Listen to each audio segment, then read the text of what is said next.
In this section, we will talk about reading graphs. A bar graph is a convenient way of showing comparisons. In every bar graph, certain categories, such as level of education in the example below, are paired with certain numbers.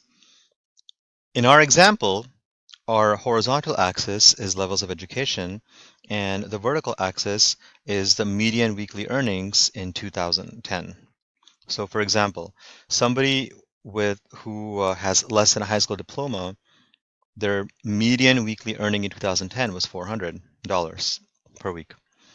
A high school graduate, their median weekly earning in 2010 was $600.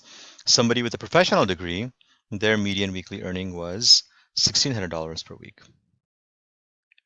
The question says, estimate by how much the median weekly earnings of a high school graduate exceeds, which is more than, that of a person who did not earn a high school diploma. So somebody who did not earn a high school diploma has a median weekly earning of $400, and somebody who has earned a high school diploma has a median weekly earning of $600.